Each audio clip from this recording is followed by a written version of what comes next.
Today we're going to be making potato leek soup in the crock pot.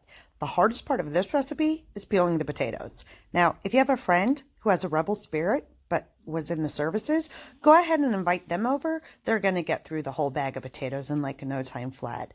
Otherwise, go ahead and peel them yourself. Just watch your fingers because no one likes the seasoning of human blood. Well, not no one, but really, should we be friends with those people? Also, as a side note, you're going to be washing the potatoes after you're done peeling them. So if it drops in the garbage bin while you're peeling, it really is not that big of a deal. It happens to everybody. Now we're just going to chop up our potatoes. Nothing fancy, just cut them in fourths. The most important part here is just, try not to cut off your fingers. I know mine look sausagey, but, no one wants that in their dish. Now, we don't even care if they're equal sizes, to be honest with you, because those bigger chunks are going to cook slower and allow us to have a more chunky texture. So just rough chop it. General rule of thumb, by the way, you want about 2 potatoes per person, which I'm not even following here because I like leftovers.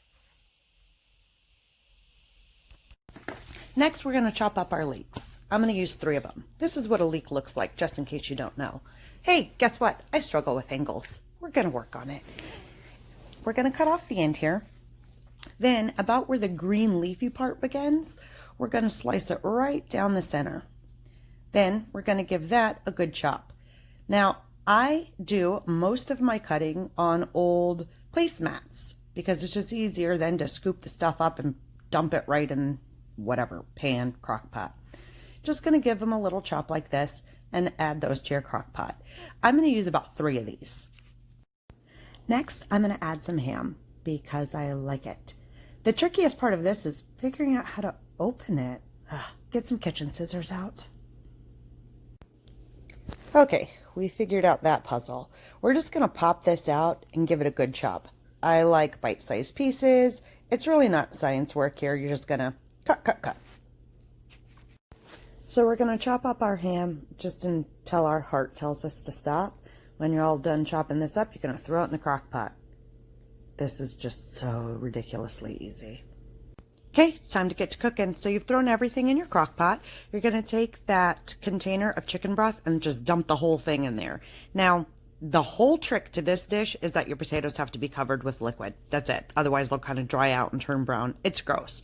So we've got our chicken broth. The other thing we're going to add is either half and half or heavy whipping cream, something like that.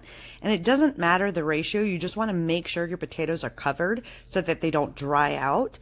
Now your chicken broth, that's going to give you flavor, moisture. Your half and half or heavy whipping cream, that's going to give you that creamy texture. So do whatever your heart desires. You're not going to ruin it. You're going to be fine. Promise. We're going to season with some salt and pepper. Go ahead and put your lid on, and with pretty much every dish, 8 hours on low or 4 hours on high. See you then. To serve, you're just going to mash up those potatoes with a masher to the consistency you want. I like to top mine with chives, bacon bits, cheese if you'd like. You can't go wrong. Bon appetit.